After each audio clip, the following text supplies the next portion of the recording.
So good morning, everyone in the 5 continents. Today is the 20th of August, no, September.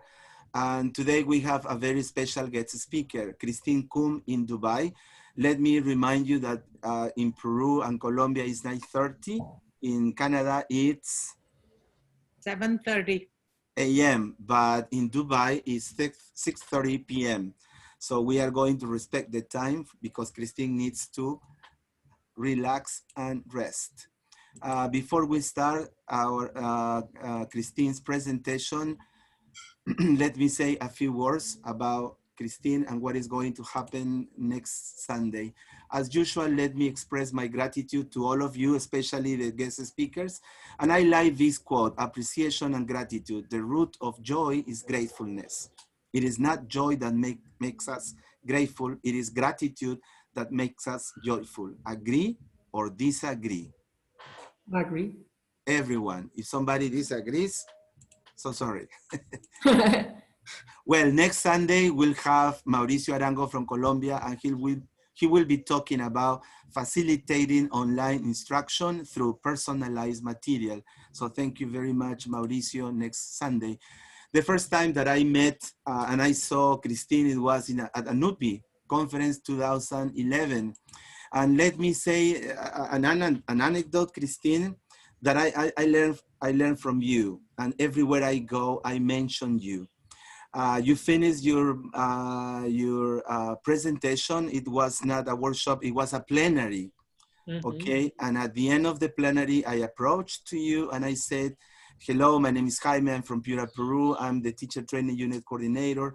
Could I give you your email and you can send me your PPT of your presentation? And as soon as I finished, you said to me, where is your USB? Give it to me and I will give it to you. And in that moment, I learned how humble you are, because then I knew that plenary, you presented it in Chile, in Bolivia, and in other countries. And I had it with me.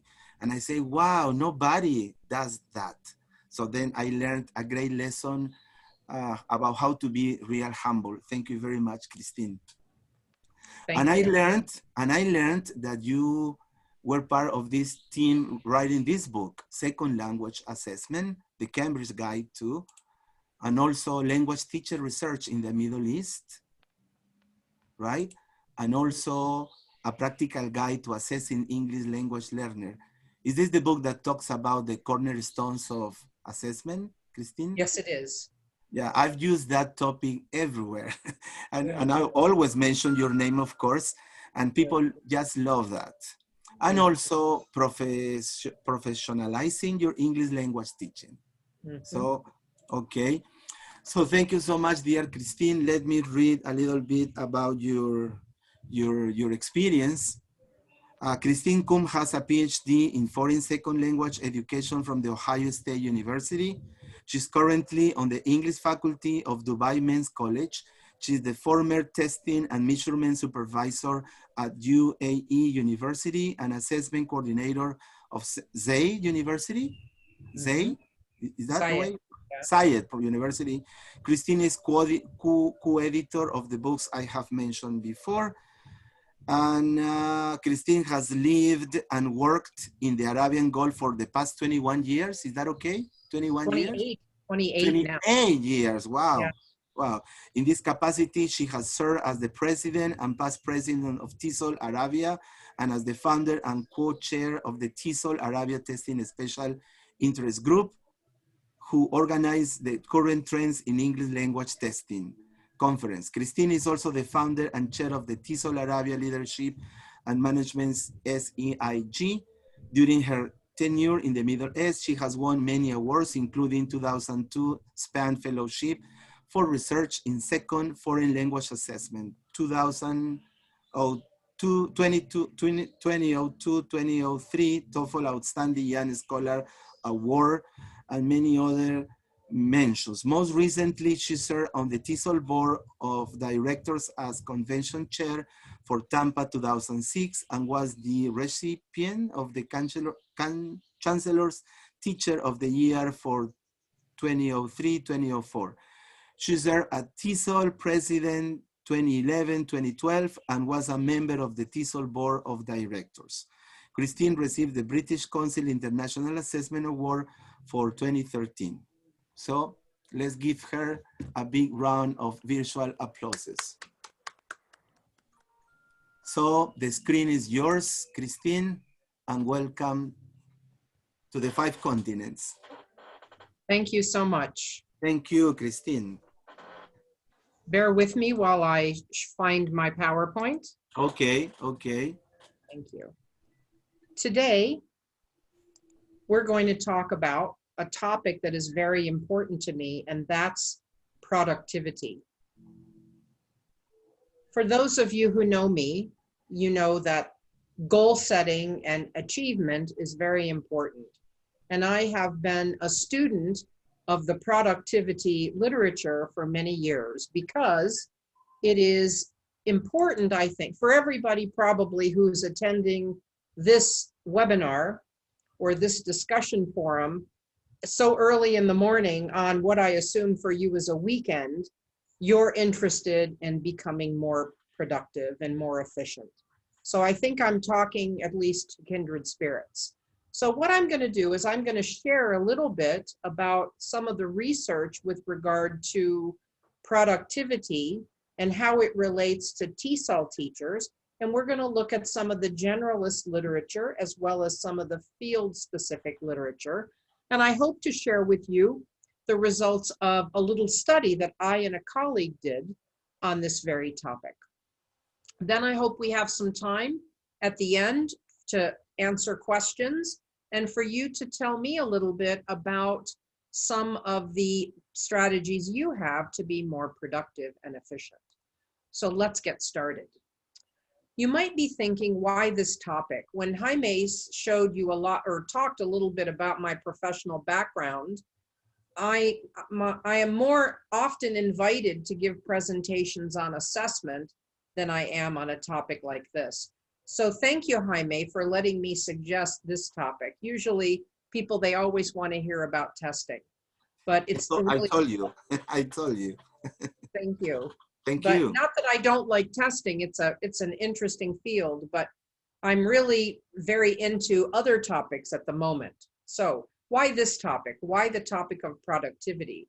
Well, I think it doesn't matter where you are in life. Everyone is looking for ways to be more productive, not only on the job, but also in life. So the purpose tonight is to share with you recent research about productivity, not only in professional productivity, but also personal productivity as well. We're going to look at some of the recognized characteristics of highly productive people, and then we'll finish off with some strategies that you can use to improve not only your personal, but your professional productivity. So how do we define the topic of productivity? Is it the ability just to get things done? It might be for some people. Or does it refer to the level of discipline that we have in order to achieve or also to get things done? Does it relate to the speed at which we get things done? How fast or how slow? Or does it relate to commitment? For me, all of these questions have an impact on productivity. So what characteristics are present in a day that you define as productive? Okay. From a personal perspective, for me, a productive day is one where I have done my job well.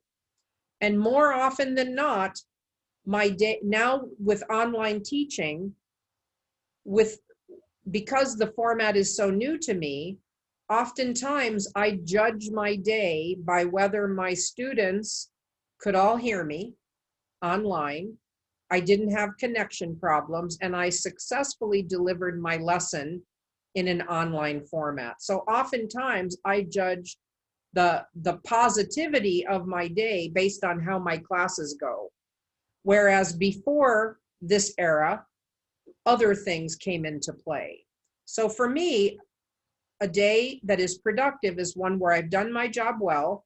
I have my email inbox with under 100 messages. I've gotten a bit of exercise. I've gotten my steps in. I've had a bit of fun, watched something good on Netflix. Now I can no longer go to the movies, which was almost my favorite thing to do, or travel. So now it's down to Netflix and Amazon Prime. And I've also worked on one of the priorities from my strategic plan. So in the chat box, please, I'd like you all to put in some comments about what characterizes a productive day for you. Now, I see that I'm no longer able to see the chat. Can anybody, let me see if I can get the chat to come up so I can see what some of you guys are texting in the chat. Would anybody like to help me with that on how to get the chat to come up? I see participants. Maybe if you stop sharing your screen, you may see it. I don't know why. I'll try that. Okay. Yes, perfect. Good. Okay. So in the chat, please, let's take a couple of minutes. One characteristic of a productive day for you. When you leave work and you say your institution has really got their money's worth out of you today, what is one thing you have accomplished during a productive day? Okay, Raj, keeping the focus on important things. Good. Having delivered all the content that you planned for a lesson. Great. What else?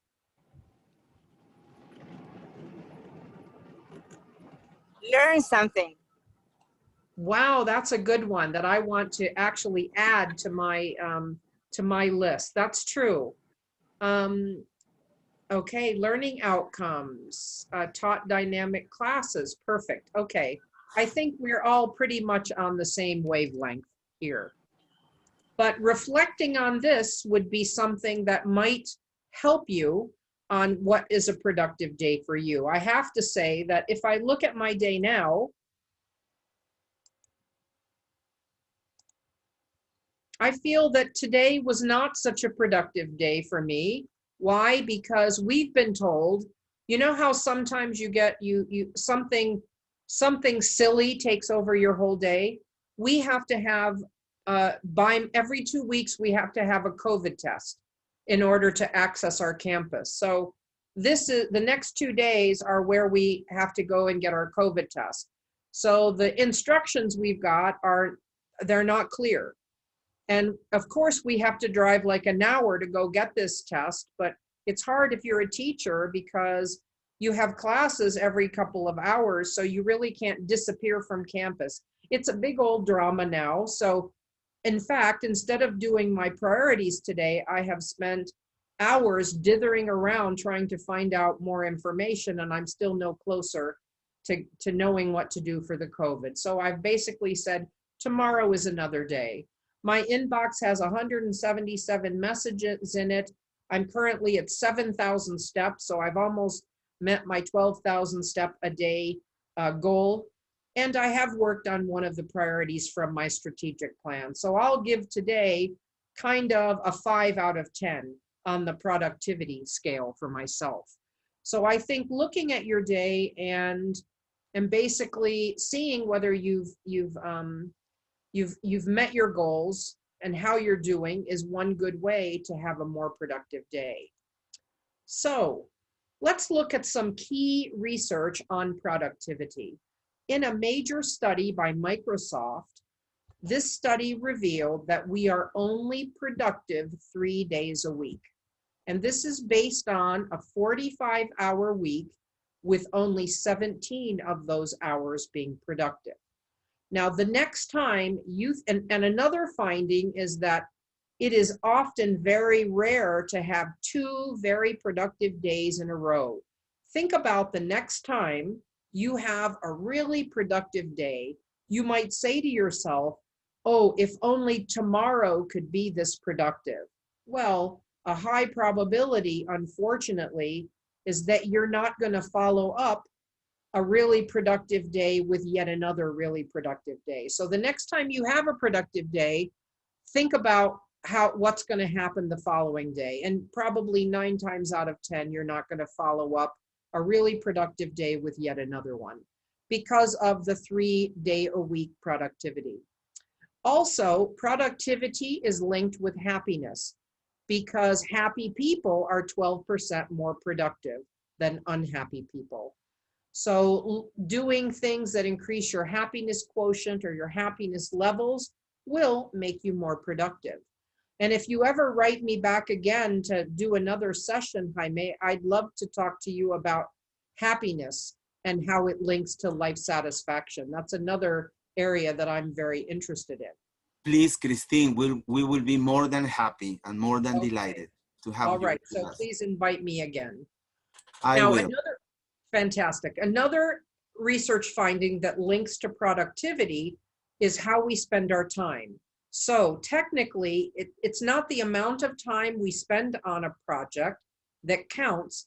It's the more focused, deliberate time we spend. So 15 minutes of focused, deliberate time with no distractions and nothing bothering you is better than an hour of, fairly unfocused time. Another finding is one we already know about, and that is our brains fear big projects. I personally have a project that I have been trying to get finished. It's a book for the last 6 months. And because it is such a huge project, I can't seem to sit down and get started. And that, that's called, of course, procrastination. I'm sure you can all relate. But it's one of those things where I just have to get over that procrastination. Tom, did you have a question or a comment? Yeah, just that I can relate to the last comment. Biggest wall to success is getting started, because I often find like I really will sweat about starting it or just make it into this big thing for something. Mm-hmm. And then as soon as I start doing it, I'm like, what was stopping me? Like procrastination is such a complex thing. It's like, it's strange. It's like, my father, my dad is complete opposite, because if he ever realizes procrastinating, he just gets to it and does it straight away. But I find it to be a real challenge, and particularly I think during quarantine as well, it can be quite challenging. So sometimes what I do is I just take my dogs for a walk, and then I say, right, as soon as I get back in, I'm not going to touch my phone. I'm not going to do anything. I'm going to literally go and start something easy related to something I want to do. And then often the lubricant of my brain starts going and I get going again. But it's really challenging sometimes, I find. Just the getting started is the hardest bit. And Tom, everybody, even the highest achievers in all fields, suffer from procrastination. And I've tried everything to get started on this project. We know the literature: break the boulders into pebbles, break the project down in more manageable chunks. I've tried insulting myself, calling myself lazy. I've tried writing myself insulting notes, and leaving it by my bedside. But, I've tried with my friends asking me to shame me into doing something. So I hope that I'll get a couple of emails tomorrow from some of you listeners here saying, have you started that book? Or what have you done? Because I don't know what I'm going to do. And another whole week. And what I do is and oftentimes in the time management literature, when you really have something to do, you find other things to sabotage yourself, escape routes. Like for me, when we first got locked down, I thought, I can catch up on all these projects. So my favorite escape route when I'm at home is to clean out my closets. So I embarked on a total spring cleaning of my whole apartment. 2 weeks later, my apartment was really clean and organized, but yet I had made no progress on, the opportunity to have so much time at home where your time is self-directed as opposed to being other-directed. Luckily, well, not luckily, we had more than 2 weeks at home. We've had 6 months now. I'm a bit better with other things, but still the one project that I really need to do, I hope I'm going to get some emails from you to motivate me to finish. So those are some important research findings on productivity. Now let's turn our attention now to some general characteristics of people who are deemed successful in all walks of life. First of all, there are people that have a dream, but also a plan to make that dream a reality. They also have specific knowledge or training. They're willing to work hard. They don't take no for an answer, and they are self-reliant. Now, if you look at that list of 6 characteristics and you compare the teaching profession, teachers often already have at least 3 of those characteristics. Because to be a successful teacher these days, you've got to have a plan, you've got to have specific knowledge or training, and you've got to work hard because that's the essence of our job. So the other things in order to be successful is making plans turning, or making dreams turning into plans. The 2 that I find the most interesting are that they don't take no for an answer. Now, I pretty much have this characteristic in many aspects, but not in all. For example, with my students call me an assignment stalker because I bug them so much to turn in assignments that they often say, it's easier just to do the assignment than to receive all the emails and text message that I send reminding them. So in some aspects, I don't take no for an answer. In general, I'm self-reliant, but oftentimes there are areas that I don't consider myself self-reliant in, which brings me to a little activity, okay? Now, being self-reliant, meaning being able to depend on yourself for most everything, is crucial to success and thereby your productivity. So think about areas where you're not self-reliant and think about what steps you can take to become more self-reliant. So I'm going to give you an example of 2 areas that I don't consider myself self-reliant in, and I'd like for you guys to put some suggestions for me in the chat box on how I can develop this skill. The first is related to the era that we're now in, the COVID era. One of the things that I have a problem with these days is that in the past, when PD activities and conferences came up, you usually had 2 or 3 weeks or months to get ready for these events. So it was easier to schedule things. Now there are all kinds of great activities that come up and they're like tomorrow or the next day. They come up so fast and they come up all over the world. And I have a problem trying to figure out when they are and what time they are in Dubai. And Jaime will thank you, Jaime, for contacting me a few weeks and giving me a few weeks of readiness. But you can also attest to the fact that you had to look up what time it would be in Dubai because I was not capable of doing this.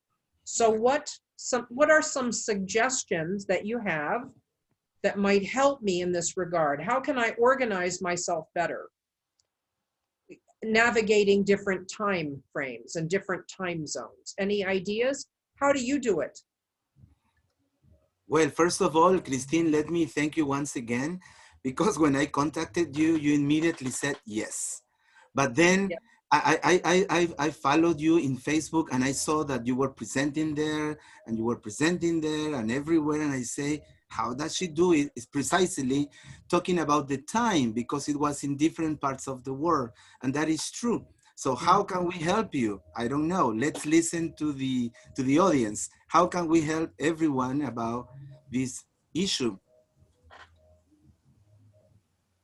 So some ideas in the chat, please. Good. Don't try to do it all. Prioritize. Yes. One of the things I did to navigate is that I don't accept invitations to talk about teaching online, because when this happened, you know, I was in the same boat as you. And then everybody kept inviting me to say, can you give some sessions on teaching online? And I said, well, I would love to, just as soon as I figure out how to do it. So I don't accept invitations on things that I don't really know anything about. Or I might be a little bit ahead because I work for a technology university. So I only want to do things that I still feel that I'm capable of doing, that I have expertise on. But I didn't accept any invitations like that first month because I thought my priority is learning how to do my job in a different way and making sure my students did not be disadvantaged. It wasn't disadvantageous for them to be learning online. Let's see, to say no, yeah. Well, I'm also a big proponent of strategic planning. And one of the goals on my personal strategic plan is to do 45 days of volunteer work per year. And that means, for me, a volunteer day is where I work for 5 hours doing something that I don't get paid for. Now, you would think that someone just said, wow, but you know, if you really counted the days where you do work, like for example, right here, this will not count as volunteer day because it's only going to be a couple of hours, basically. But there are certain times when I work the entire day on a project, and that would count. So you would be surprised if you started to counting exactly how much you do that you don't get paid for. You'd be surprised at how it, I think I already have, what is it, September, I think I already have 45 days in. Usually I get close to 60. I'm a little bit down now because I haven't been able to go to conferences, you know, face to face, and those count as lots of, like TESOL is like 9 days of volunteer stuff, but that was canceled. Okay, another example of something that I'm not self-reliant is finding places, directions.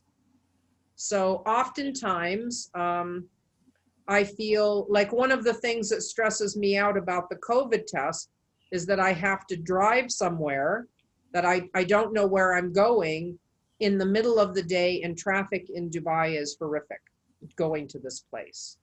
So what could I do to help myself be more comfortable finding places? What would you suggest? It's probably going to be the same thing my students always tell me. Any ideas? Please put them in the chat.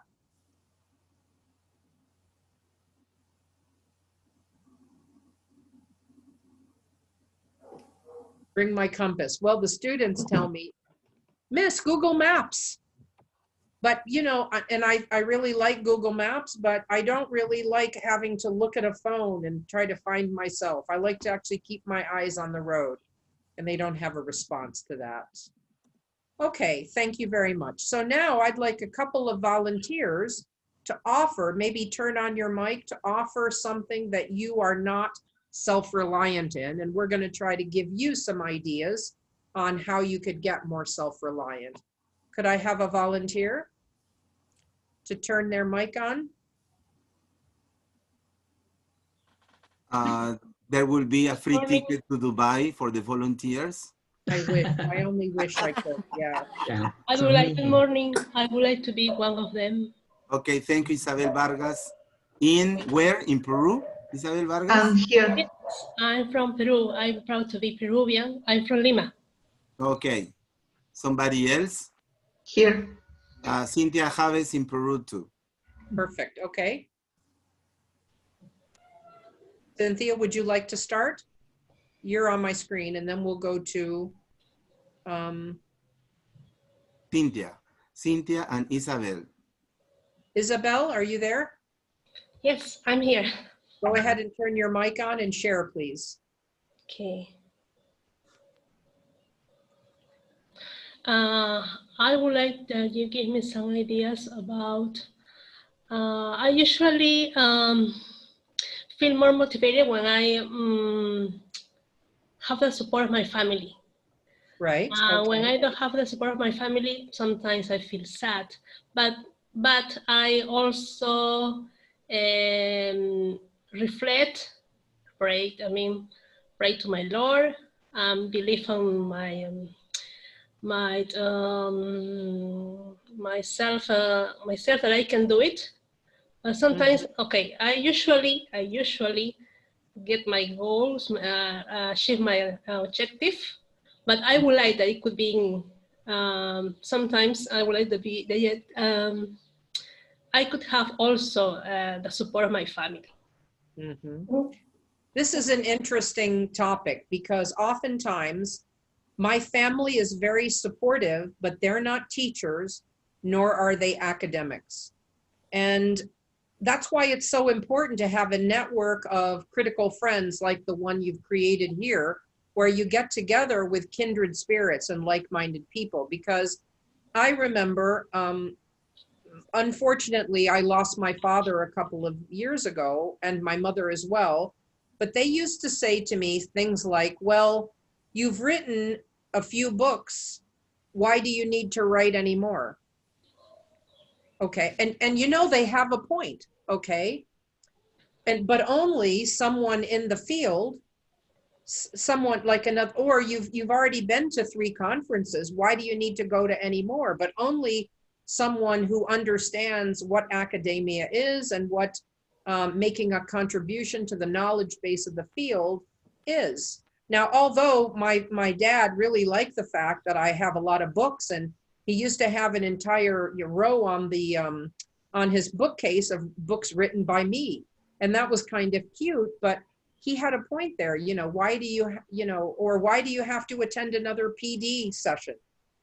You know, so only people that are like us basically can understand that. So it's not that our family is supportive, I think, in certain of our endeavors. It's often that they're not in the field, so they don't understand the importance of these things to us. Anybody else like to comment on Isabel's? It was Cynthia, I guess. Cynthia Javes. Yeah. Good morning. Thank you for this this presentation. Well, in my case, I have sometimes I feel not reliable when I want to speak with people. I could say with foreign peoples. With foreign people, sometimes I feel quite nervous. I could say to teach foreign people. Yeah. I have the perfect idea for you. The perfect idea. I'm going to type it in the chat. Anybody heard of Toastmasters? Toastmasters is the organization. Ruben speak up Australia. Yes, of course. I do. I'm an active member of Toastmasters. Okay, perfect. I got to know Toastmasters thanks to you, Christine. Right. And now one of the silver linings of COVID is that now there are all kinds of Toastmaster meetings that are online. And I have just chartered, along with a team of individuals, a Toastmasters club called Dubai Legends. So I hereby invite you to the next meeting. If you're interested in attending one of our virtual meetings, you need to email me. My email is on the last slide of this PowerPoint, and I can send you an invitation. Toastmasters is an organization that focuses on helping people become better public speakers and leadership. It has a lot of leadership skills involved. And it is, quite frankly, the second best professional development that I have ever done in my entire life, with the first being my doctorate, okay? So I have the highest regard for all things Toastmasters, and it is an amazing, organization, and it has an amazing curriculum, basically. And I use a lot of the techniques of Toastmasters with my students. Now, one of the things I've always noticed is that this is a compliment to you, Cynthia. As Tom said, your English is fantastic, but oftentimes when I talk about Toastmasters to English teachers, it is never the teachers who really need Toastmasters who actually come to a Toastmaster meeting. It's always the ones that already have good English that want to improve it. And this would be so beneficial to you. Now, I don't know, we meet on Friday at 4 o'clock, every 2 Fridays a month at 4 o'clock Dubai time. I don't know how that's going to be for you. That could be kind of early for you. 7:30 a.m. here, 7:30 a.m. Okay. But I invite you to come to the next, if you're interested, you email me. I'll put you in touch with our Vice President Education, and they can send you the Zoom link if you're interested in being a guest. And if you really like it, you can, you can join, and it's going to be a virtual club. So it is very much more convenient than having to go to a meeting. And then like I go to 2 or 3 meetings a week of different clubs. So it's really a good thing. I can't really stress enough the importance. Okay, so thank you for everybody sharing those 2 things that you're not self-reliant in. Okay. So you want to be productive. What kinds of things do you need to avoid? Before we talk about what are the strategies to be more productive, let's look at the kinds of things we need to avoid. The first, I don't think I have to explain to you what an energy vampire is, do I? Yes, you do, please. Believe me, that is a term that really exists, okay? An energy vampire is a person, it's usually someone that actually, I don't know of a better way to define it, but it's somebody who's hard work. They kind of suck the energy right out of you. And oftentimes they're students. You probably have a few students that are very needy. They're oftentimes colleagues. Sometimes they might be your line managers or your administrators, and they could often be family members. So the idea here is, if you know that this person needs a lot of your time and a lot of your work, you need to look for, don't hate me for saying this, ways to avoid long drawn out interactions, because this is going to affect your productivity. So you need to look for ways to avoid these kinds of interactions. Another thing that you might be surprised to hear that should be avoided is the idea of multitasking. Now, I think about 10 years ago, multitasking came into the literature. And teachers, we are expert multitaskers. But now the research is conclusive that multitasking is negative. Why? Because the two tasks that you might be engaged in doing, if you do them simultaneously, oftentimes the success level you have with both of those tasks drops. You don't do either of them to the best of your ability. Now, research also shows that if you change task more than 10 times per day, it results in a drop in your IQ scores. And bad news, guys, it's 10 points on average, but a 15-point drop for men, whereas only a 5-point drop for women. Now, that's what the research tells us. And I think that's pretty much due to the fact that women in general, often because they juggle family, they juggle, cooking, cleaning, plus a job, that they're more apt to do multitasking. So remember the research as well on more focused time is better spent than even more time. This combined with multitasking means you should only be focused on one task at a time. Another thing to avoid are distractions. There's all kinds of distractions.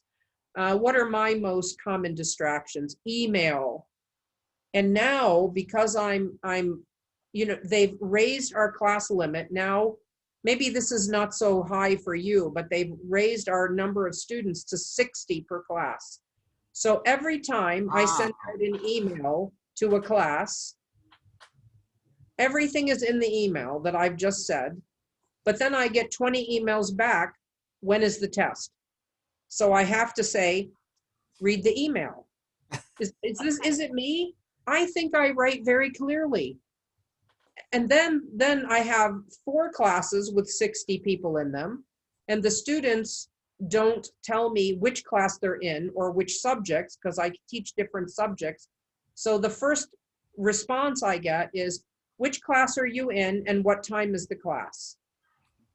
So it is like, for me, email has become really, and because students don't always read email, the number of WhatsApps or voice notes that come in is incredible. And I'm really having trouble keeping up, quite frankly. I don't get my email done. And usually when I get email finished, then I go to my WhatsApps, and then I go to other kinds of social media. So email, any type of correspondence is a distraction. Now, when we only go into the work 2 days a week, we kind of are lonely. Your colleagues are lonely, so they come visit you.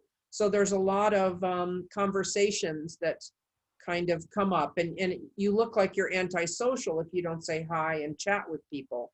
So there are many distractions that come up, and for each distraction that you get per day, it kind of puts you back 20 minutes. For each 5 minute distraction, 20 minutes to get yourself back on task. Research shows that meetings, now that we're at home online and Zoom is so successful, meetings, the number of meetings has increased by 13%. And I think that's kind of a low estimate, because I know some days I sit the whole day on Zoom, basically, because I'm on class, on using another platform, etc.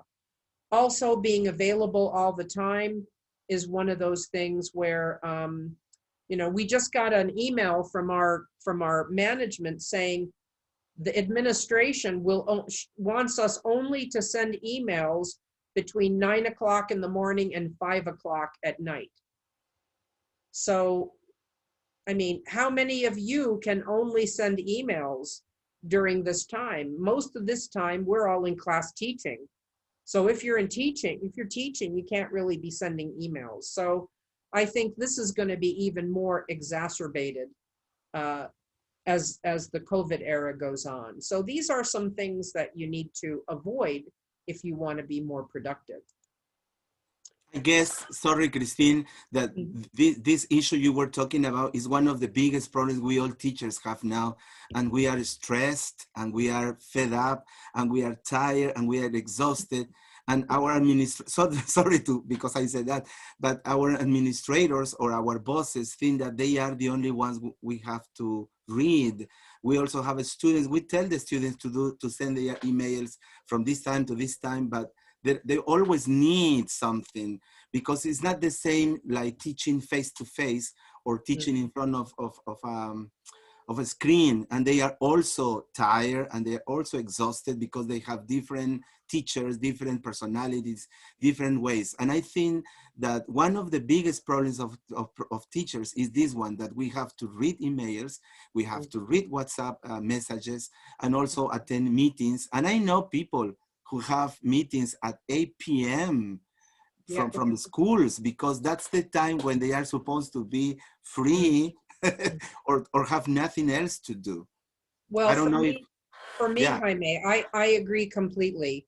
And I'm not going to tell students, you can only email me from this time to this time. Students, they're having a harder time than we are. They're isolated, they're nervous. This is their education we're talking about. I tell students, you email me or text me or voice note me or WhatsApp me anytime you want.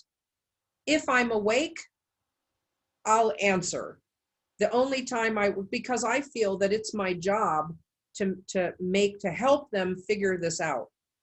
Because, and I know I know that when I send them an email with all the information about the test in it, and they write me back and they say, when is the test?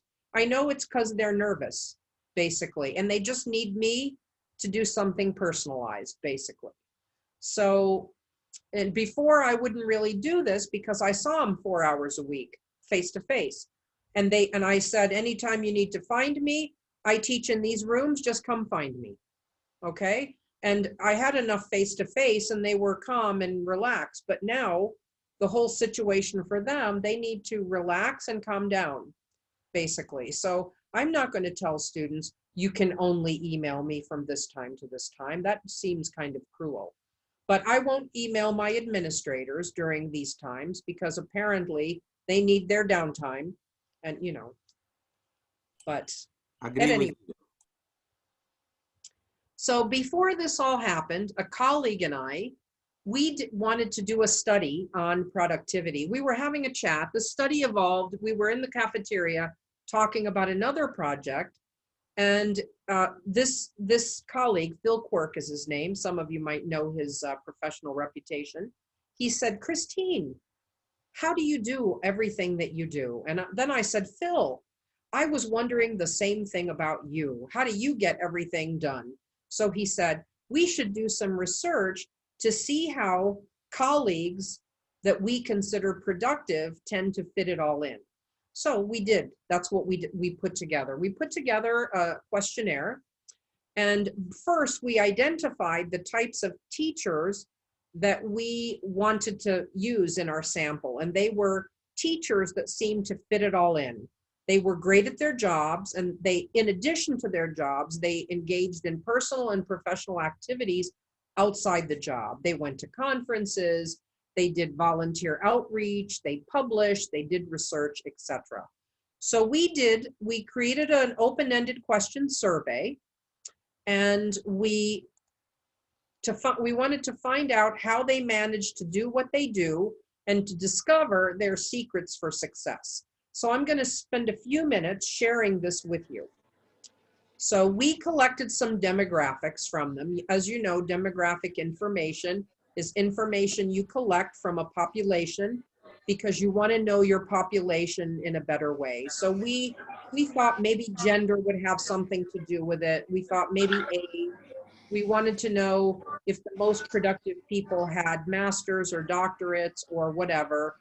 We thought maybe whether they were married or not might have something to do with it, and the number of years of teaching experience they had. So we collected those types of information as our demographics. And the population we identified was fairly equal with regard to gender, okay? With regard to age range, the people we identified ranged in age from about 40 to 68 years old, with the mean age of 53. Now, we didn't necessarily think it would turn out this way, but in terms of the highest degree held, the people we identified as being and extremely productive, 7% of those had a doctorate or an Ph.D. In terms of marital status, 90% were married as opposed to 10% being single. And years of teaching experience ranged anywhere from 17 to 40 years, with the mean of 28 years of teaching experience for the most productive. Now, we asked them the same question we asked some of you earlier. How do you define a productive day? And the number one response was, a day where I get done what I had planned to do was put forward by 97% of the people who answered this. Writing was the second most commonly given response, engaging in some kind of writing, whether it be academic or creative writing. Family figured prominently, doing something with family. I like this one. This was a surprising one, limiting time and energy on things that were considered unproductive. And some type of planning for the future, like exercise, gym, or engaging in work related to one of your roles institutionally. But keep in mind that planning and actually achieving maybe all the things on your to-do list was how many people define being productive. In another question, we asked them, well, how do you prioritize getting all the extra things you do done, like going to conferences, doing research, publishing, etc.? And the answers were pretty split here, but the most commonly received response was they prioritize what they think is enjoyable. Now, when I was thinking about this, I thought, in fact, I do a lot, well, I did a lot of, well, I still do a lot of conferences, but they're only virtual. But when I go to a conference, maybe some of you feel the same way. For me, going to a conference is not like work. It's enjoyment. It's kind of a hobby. You know, meeting people, interacting with teachers around the world, sharing our stories. This is something that I really like to do. And that kind of goes along with the most frequently occurring response on whether it is enjoyable or not. Some people were more traditional in their responses to this question. Some said they prioritize things by using a to-do list with setting deadlines for themselves, or they prioritize something based on whether it is part of their job or not, okay? Clearly setting priorities and using Stephen Covey's, you know, the matrix, the 4-quadrant matrix, things, tasks like that were other things that people came up with for this question. How do you create time for extra responsibilities? You know, one of the wishes I often have is like, if only the day were 2 or 3 hours longer and we could get more done. But so we wanted to know from people in this sample, how do you create time for extra responsibilities? Now, what we found in this question was stuff we didn't really want to find, because in the time management literature, they say, if you're trying to create time to do other things, you shouldn't use your weekends, because weekends are supposed to be where you rest up, you recharge. You shouldn't use sleep time, and you shouldn't use vacation time, because this is necessary time for recharging. And as you can see, multitasking, limiting socializing. What we found here is that even though we considered the people in this sample to be really productive, they were using things that are largely considered by the, the academic community in this field to be negative strategies. So this was a major surprise for us as we did this survey. How do we create a balance? Well, again, the most common one was, remember, 90% of the people in this sample were married. We did not ask whether they had children or not, but family commitments and putting family first was extremely high on the list of priorities for creating a balance. Again, slowing down, relaxing, sleeping, those kinds of things. Again, the answers were more to spec, or as we had anticipated for this one. And finally, what advice do you have for those who want to get more involved and be more productive? Well, I like the first one, find something that matters to you and just do it. That's very important. We're not going to be successful or productive if we're not doing the things we want to do. So some very interesting responses in this research. And if we have time at the end, I'd like you to think about this question, and I'd like to get some responses from the people in the audience on how you would answer this. What advice would you give for people who want to be more productive?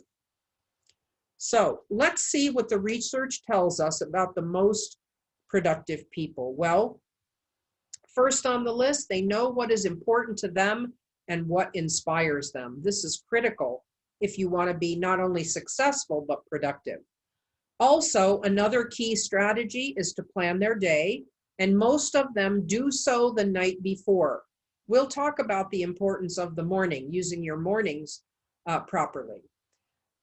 Knowing what your priorities are and protecting those priorities is also a key strategy, as is having good time management strategies. And this is something, if you're all interested in being more productive, a good first step is to read up on time management strategies. There's lots of good resources that are free of charge on the internet, lots of good YouTube videos that will help you be better organized, as well as have better time management strategies.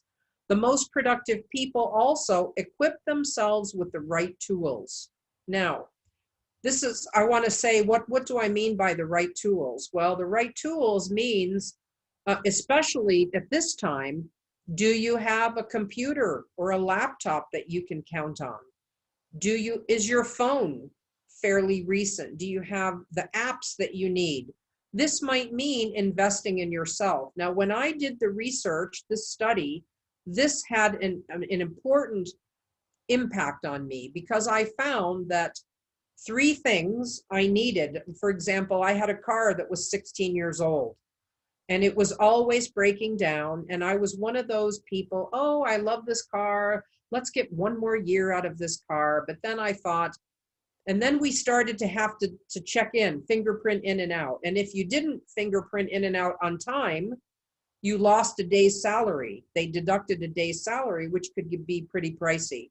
So I was thinking, well, what if I can't get to work on time and I start losing money because my car lets me down? So I decided, that was the year I bought a new car. And then my laptop started going crazy. I bought a new laptop, a car, and a new phone all at the same time.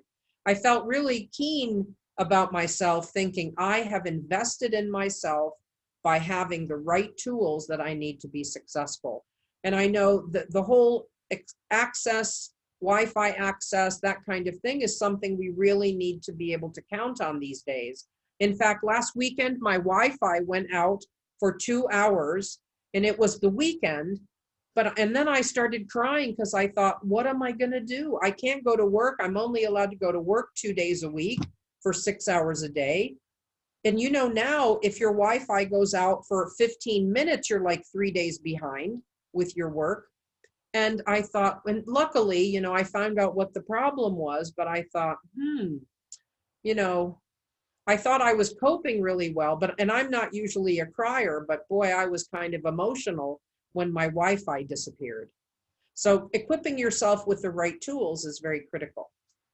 Now, those of you who can use technology efficiently and effectively are considered productive. And I think a silver lining to what's happening now, it is forcing us to be more efficient with our use of technology and to be more effective. I still feel nervous when I teach online.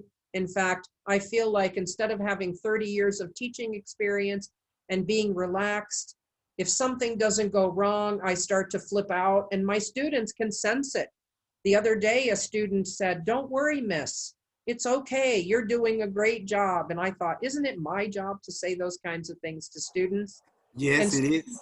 Even send me text messages to say, "Miss, what you're trying to do," they know the platform better than I do, and send me private messages to tell me what to do.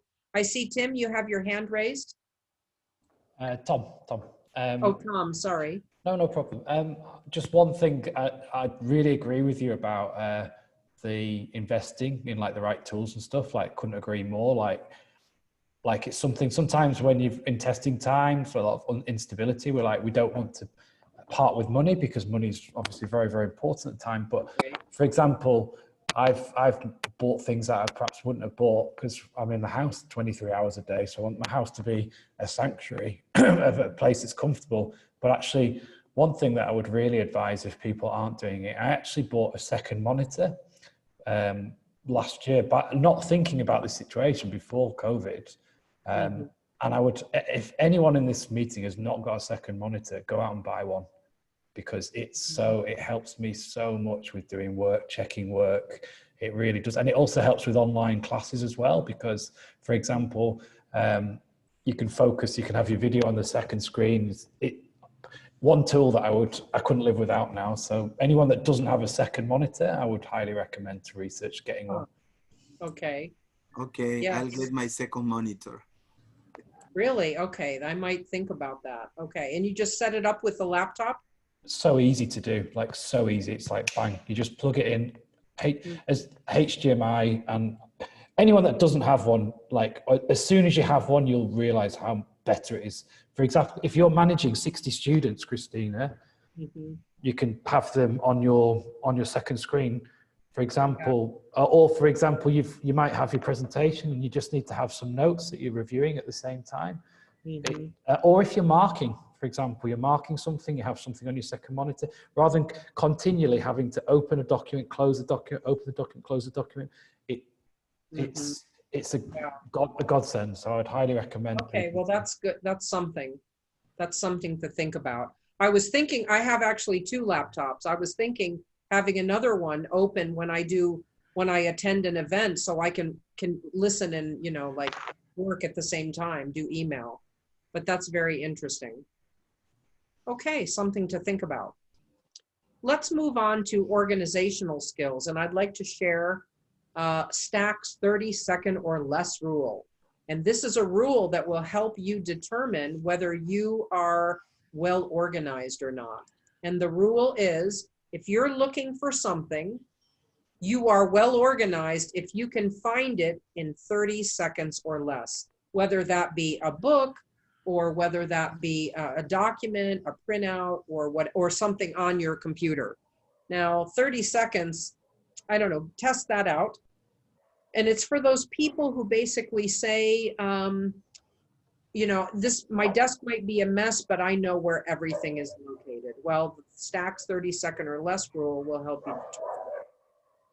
Now, another characteristic of the most productive people is that, of course, they are like-minded like us, interested in self-improvement, and a lifelong learner.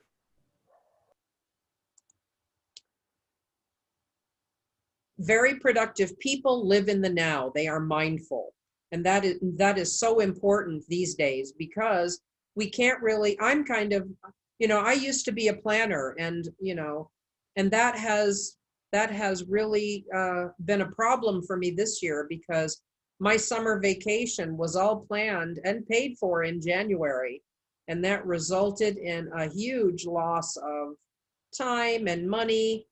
And so sometimes living in the now is probably better. Now I don't plan past the next week or so, because we don't know if we're going to get put back in lockdown or what's really going to happen. So I think in future, that's something that I might look to do.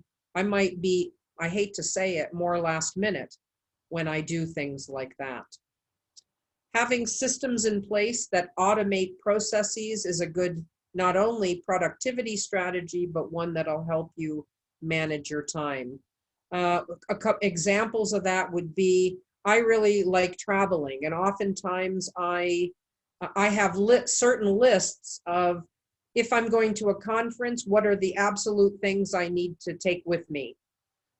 Kind of like a checklist. If I'm going diving, what do I need to have with me? And, you know, if I'm going on a traveling trip, what do I absolutely need? So these kinds of things help me remember what I need to bring. And they're fairly, because I travel a lot, those of you who will remember both a few people who I met when I was in Peru, and this kind of started after I visited South America in my summer, okay? Because I kind of forgot the very fact that my summer is your winter. So of course I showed up with the wrong types of clothing, and literally, you know, froze to death when I went to Easter Island on one of the trips. But it's one of those things where it was a direct result of not being, even though having a checklist, one of the questions on my checklist is, what is the, you know, what is the weather there? What season is it where you're going? And to keep that in mind. Yet another strategy for productive people is that you are disciplined and you hold yourself accountable for certain things. One of the ways I try to hold myself accountable is I have what's called a personal and professional strategic plan, where I set a number of goals for myself in January, and I try to achieve those goals throughout the year. So every time I go on my PSP, as it's called, and I complete in fact, when I go on my, after this session, I'm going to open up my PSP, and I'm going to go to the place about PD sessions, and I'm going to mark this PD session in red to denote that I have completed it. And it's very motivational for me, because I see right now I'm in month 9, and if I open up my PSP, I see a lot of it is in red, which means I've achieved my goals from January 1st onward. Productive people are also routine oriented, and they work on their own agenda, and they don't let other people or other things sabotage their agenda or what they want to do. So some strategies for increasing your productivity. Taking control of your time is very important. And there's a huge amount of research on how people should be using their morning. In fact, one of my favorite books is called what the most productive people do before breakfast, written by Laura Vanderkam. And I think you can get a free copy of that somewhere online. If you want to be really productive, you need to get up early, but you need to also make sure you get anywhere between 6.5 to 8 hours of sleep. That's important too. Those who sleep this amount of time are also the happiest, the most productive, and they live the longest as well. Refueling activities like eating a good breakfast, getting some exercise in, meditation, yoga, reading the newspaper are all recommended strategies. And finishing one big task right away before you start the day sets the tone for a productive day. And you should also think about when your brain is fresh, whether it be in the morning. This is when you should tackle your most challenging tasks. You also want to think about the rest of your time other than just the morning. You should optimize your time pockets with what are called floating tasks. A time pocket is a little bit of time where you find yourself like with 15 minutes here or 15 minutes there. I always carry my Kindle with me, or I always have an audio book on my phone. If I'm waiting for an appointment and I have 15 minutes, I read or listen to a book to keep myself busy. Maximizing downtime as well. For those of you, I used to feel guilty about volunteering so much, but for those of you who might feel the same, not to worry, because the number of external commitments you take on is highly correlated with high achievement. So in fact, that I've often said, the more you do, the more you can do. People who continually challenge themselves by doing lots of extra things simply get better at doing more. And in fact, think about the people you ask for help. They're not the people who schlep around and do nothing. They're the people who do a lot. So don't feel guilty about taking on extra work, because the more you do, the more you'll be able to do, and the more you'll be able to achieve. Now, another thing that I learned from Andy Curtis, who's a past president of TESOL, is about to-do lists. And he had an idea that I thought was a great idea. He said on his to-do list, he also includes some things that he's not going to do. And I think that's an interesting thing. Now, I think I don't have a lot of time left. Now, if I did have a lot of time, I would ask you, what are some things that you wish you didn't have to do, you could leave off of your list? So maybe if we have time in the question answers, we'll do that. We do have time, Christine. Don't worry. We do? Yeah. Okay, well, let me ask. So what are some things that you wish you could not do? And I'm going to ask somebody to read the chat, because I don't want to lose my place in the presentation. I will do it, Christine. Okay, thank you. So let's see, if I could get out of, the thing I hate about teaching the most is invigilation. And my prayers have come true, because now all of our exams are online. So I don't have to spend hours walking around in calculus exams, handing out erasers and pencil sharpeners. So but now we have something even worse. We have to watch videos of students taking tests if their recording gets flagged for suspicious behaviors. That's even more painful than invigilation. So what are some things you would include on your list of things that you won't do? Glenda in Peru says posting a sort of progress map every single week for different students. Emily in Mexico, she says meetings. Glenda also says marking long writings. Oh, okay. Okay. Administrative work, Marlene says. Yeah, administrivia, right? Trivial Yeah. administrative work. Yeah, okay. I think we're all thinking alike there. Yeah, plan in your Google Calendar. Okay. All right. present reports. Huh, okay. Online invigilating. My goodness. Yeah, same with me. Okay, so let's move on. Taking more breaks as well is important. The recommended time is to work in blocks of 60 to 90 minutes and then take anywhere from 20 to 30-minute break time. So we need that recharging time. I'm finding that I don't need the clock to tell me. My eyes tell me. When I'm on the computer for longer than an hour and a half, my eyes start to get blurry. So I take a little bit of a break to get my eye focus back. So the world has a way of telling you when you need a break. Taking care of yourself. We've all heard this, but it's true that research shows that people take better care of their cars than they do themselves. And think about it. We need to eat right. We need to get enough sleep. We need to exercise, and we definitely need learn how to manage stress. And this is especially important. You know, you've seen the buzzwords, teacher, self-care, and well-being. Never has this been more important than it is right now. So another strategy is to create systems or routines for yourself.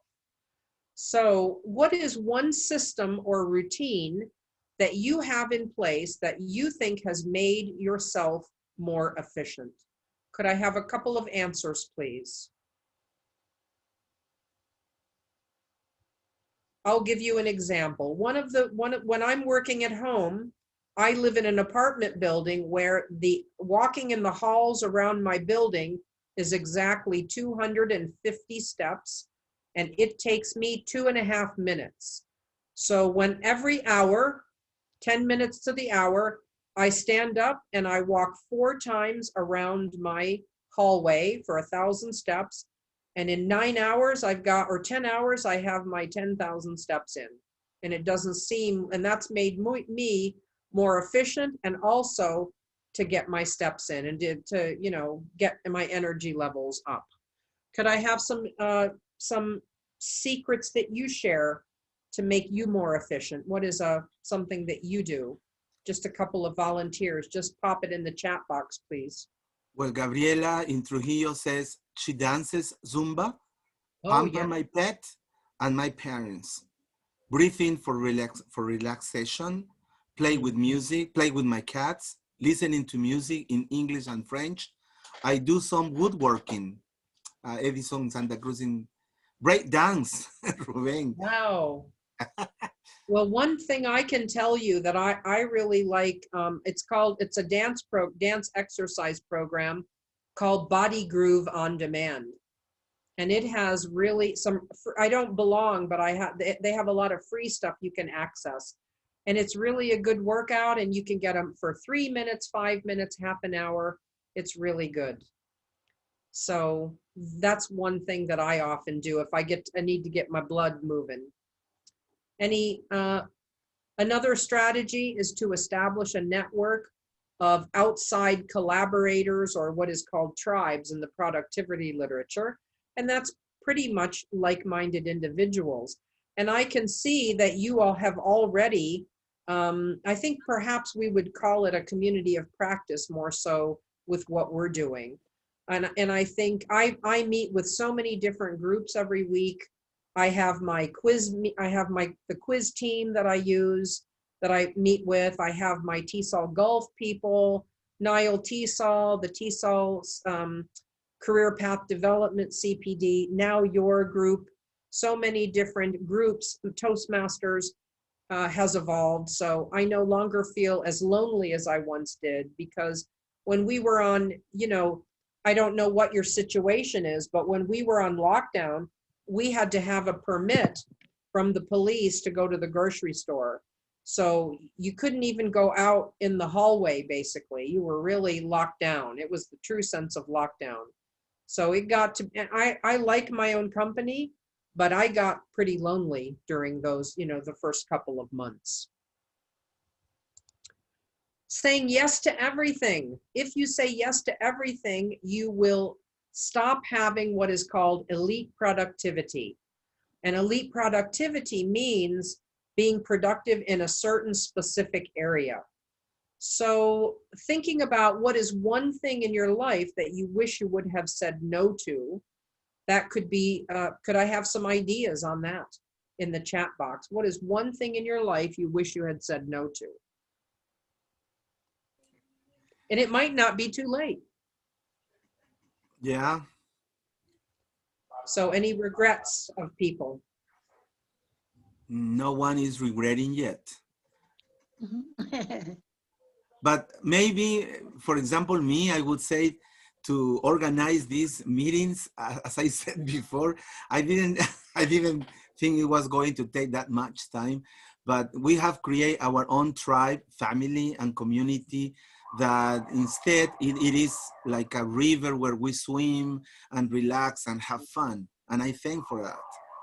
Well, I think I'm not the only person who's going to say, please don't regret having created this community, because it is very much lived. But you might bring somebody on board that could help you, you know, that could be your second in command, and maybe they could start, you know.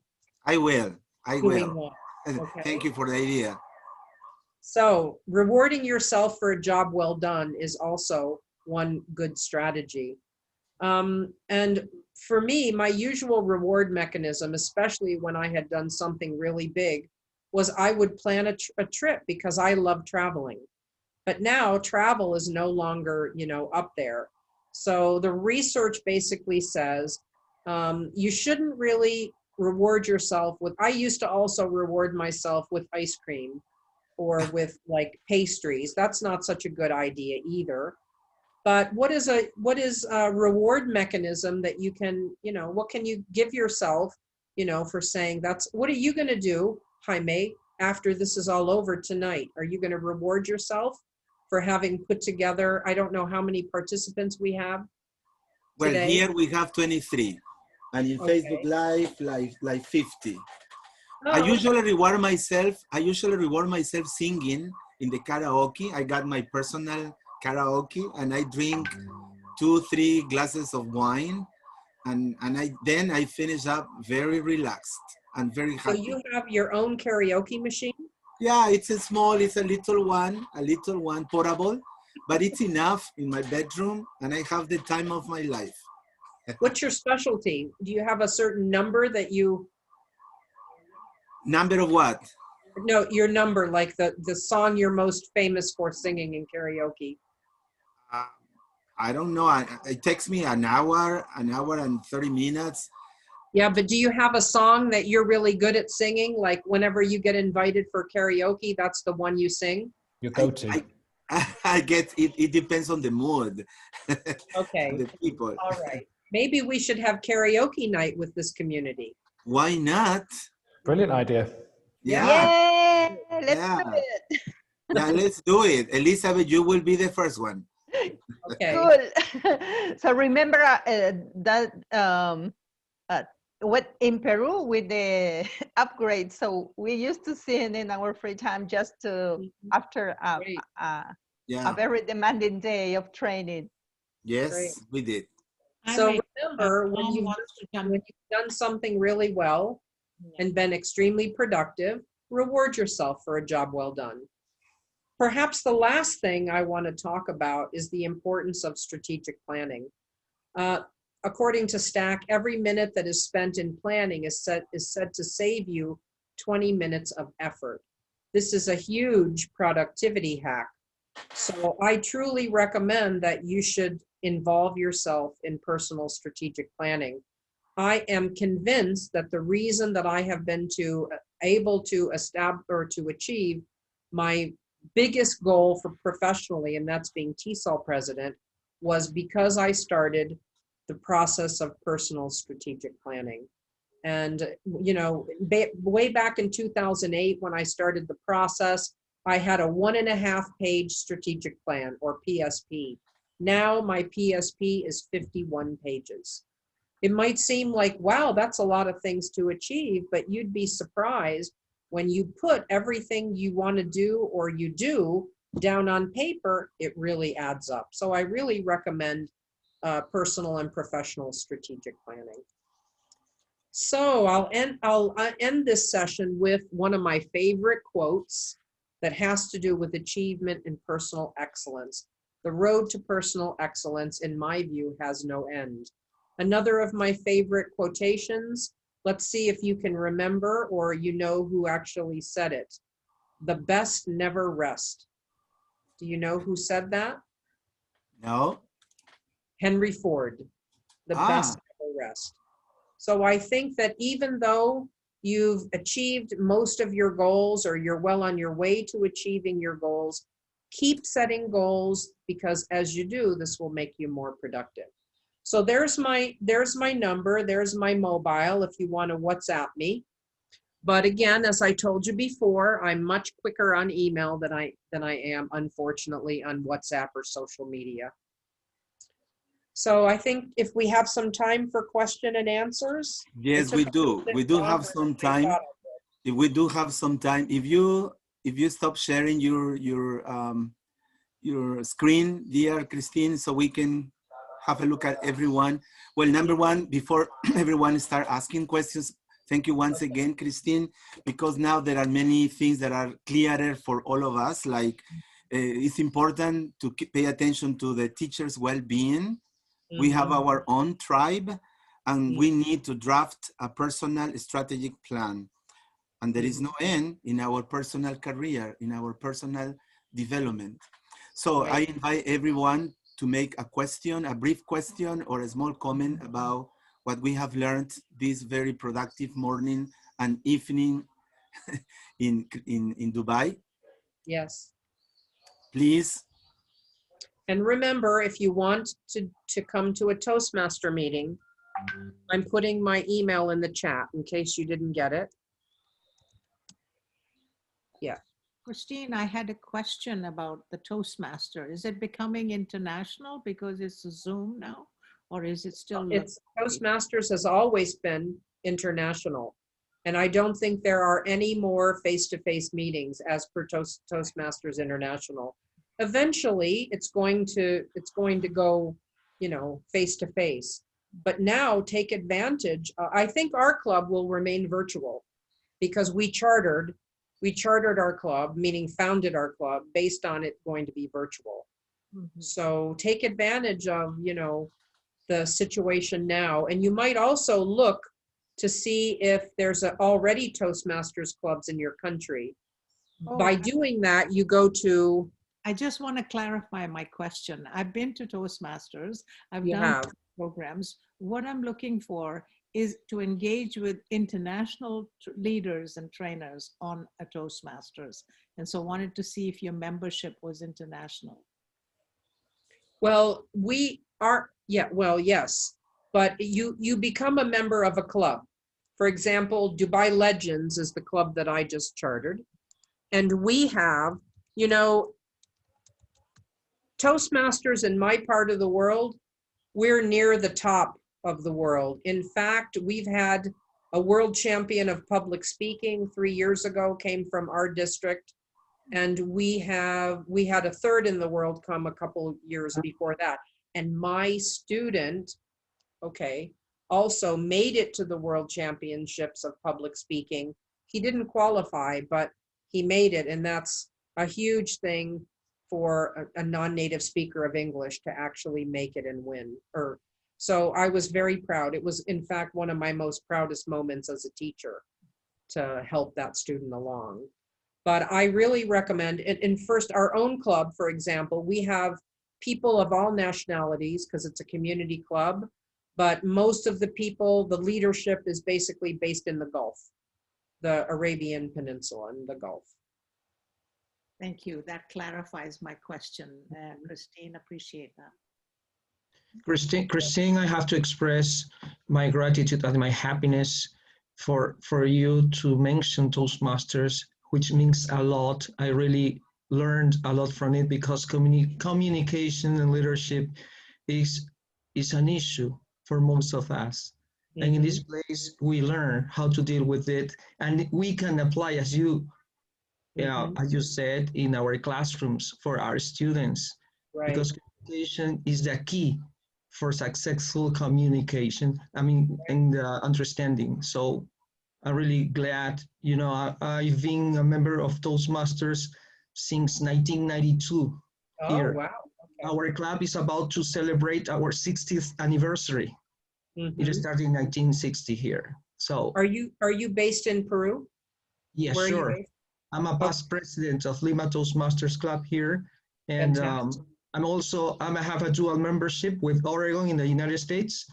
I'm about to be a charter member of an advanced Toastmasters Club set in Ireland, Dublin. Great. Yeah. Great. Good. Tell us more. Tell us more, Ruben. I want to answer this question from Tom, and maybe Ruben will know the answer.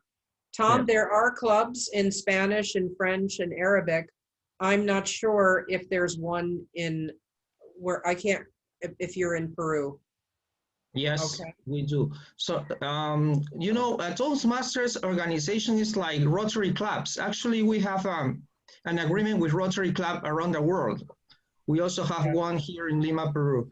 We have clubs everywhere in the world and every language you cannot imagine. So we have manuals in all, and now we are working online. All of the Toastmasters, yes.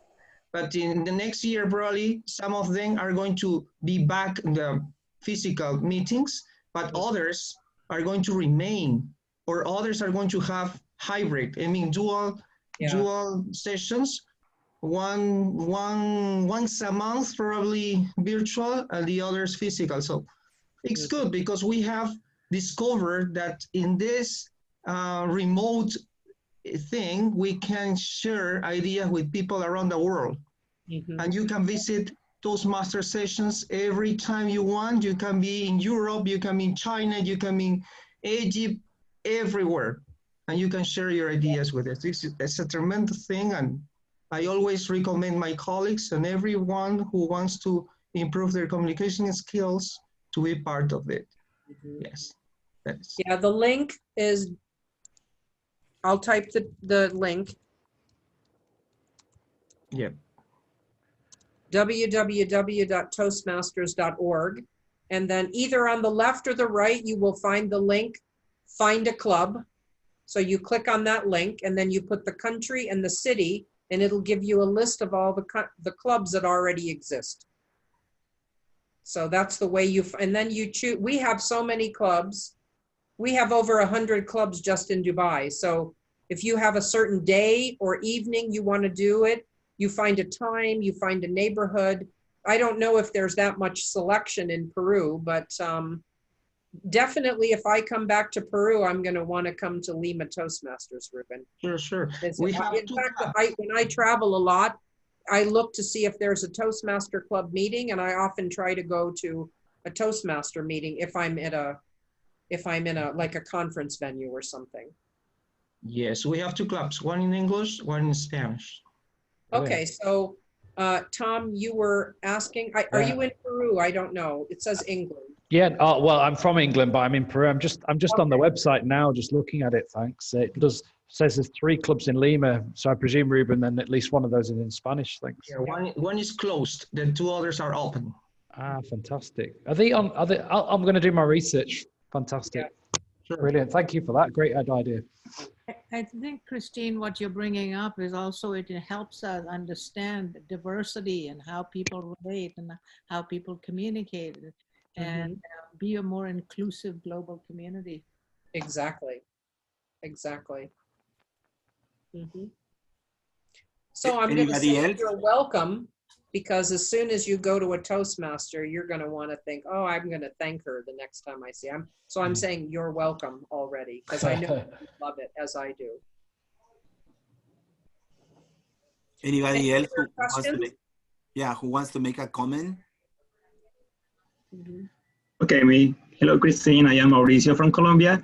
And I just want to let you know that I met you in Costa Rica 2004, and we went to Volcano Poas. I mean, a group of teachers who attended that conference.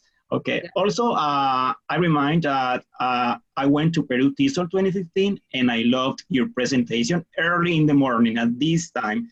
And the name was Personal and Professional Growth Through Life Satisfaction. So oh, this the happiness. Yeah, that was my beginning of happiness study. Exactly. So thank you so much for being with us today, this morning. Thank you for coming. All right. Thank you, Mauricio. Well, nobody else? Tito Hidalgo in Ecuador?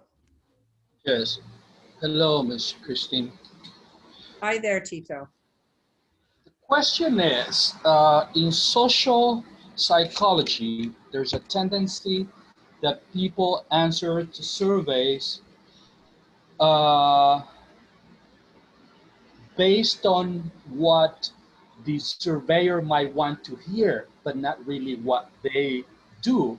How can we narrow that in order to, and not make the survey so long? Because I know there's key questions in which you can catch whether the the person taking the survey is answering with truth.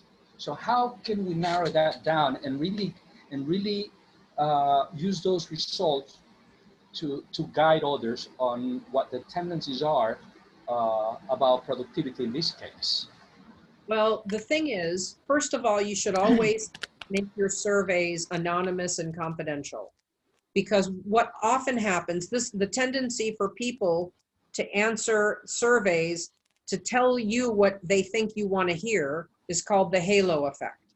So you want to minimize that, and this often happens when, you know, like if you're asking someone who perceives themselves to be overweight, and you ask them to record everything they eat per day.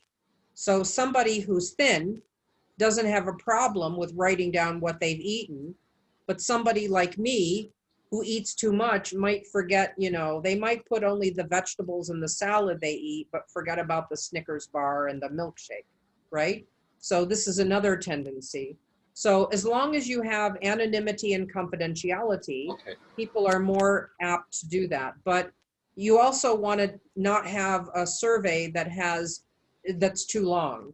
And I teach research methods, and when students do their survey project, I tell them anything that you have that's important that you want to know, put it in the first half of the survey when people are not tired. Because if they get too tired, they could abandon the survey.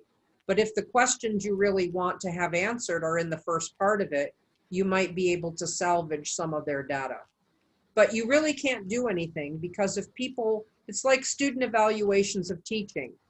If students like a teacher, they will give them strongly agree straight down the line. If they hate a teacher, they'll go to the opposite end of the scale, strongly disagree. So one way to see if they're answering with an answer pattern is to throw in a question that is negatively worded. And that means they have to read the question and answer the opposite end of the scale. And if they don't, you'll see that they're kind of just giving you a question. Excuse me. That's okay. Drink some water. Drink some water. So I hope I answered your question, Tito. Yes, ma'am. Yes. Thank you. Anything else?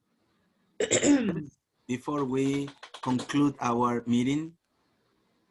No? Yeah, Olenka in Trujillo. Okay. Good morning, everybody. Thank you very much, Christine Coombe, for your useful presentation that you have. You came here in Trujillo in 2015. What is my hometown? I am from Peru, TESOL. I am very happy that you share your expertise with us. You're an inspiration for the majority of teachers around the world, and we follow you. We are very interested also in participating in the Toastmaster group. Thanks a lot for inviting us. And thank you very much to everybody. Thank you. Good. Thank you for those nice comments. Thank you. Well, dear Christine, thank you very much once again. I know you are a very busy woman, giving conference everywhere. Lots of teachers following you, lots of people learning from you, and we thank you for that. for your time and your expertise. On behalf of everyone here, the audience who was present here, and the people in Facebook Live, we thank you, and we hope, and we will have you, I hope, before Christmas. I think we will be in contact, and we'll set a date and have you with us again. Sure, good. And Okay, I hope you will invite me to the karaoke. Of course, you will be, you and Elizabeth will be the divas, our divas. Work on our own special song, Elizabeth. Okay, but I have to say my voice is not that good, so you might regret inviting me. Maybe I will just lip sync. How's that? Well, the idea is to have fun, so we will have fun. Okay, perfect. So thank you, Christine. Thank you, Mauricio in Colombia. Thank you, Olenka, Ruben in Peru, Tom Collins in Peru too, Raj in Canada, Glenda in Peru, Emily in Mexico, Grace Munoz, and Eduardo, I think, in Ecuador. Eduardo? Good. Okay, and Tito in Ecuador, Beatriz in Bolivia, Edison in Bolivia, Isabel and Katia in Peru, Maria Elena and Marlene in Peru. Thank you, everyone. See you next Sunday. Thank you so much, everyone, and see you soon. Thank you. Perfect. Bye, everyone. Thank you. Have a great day. You too. Thank you so Have much. a great night. Bye-bye. Thank you very much. Bye. Thank you, Christine. Bye-bye, everybody. Have a good Sunday. Bye. Take care. Bye, Mauricio. Mauricio, are you ready for next Sunday? Yes, I am. See you next week. See you next week. Okay. Okay. Don't get sick. Don't get sick. Take care, everyone. Have a great day. Bye now. Bye-bye. Bye-bye. See you.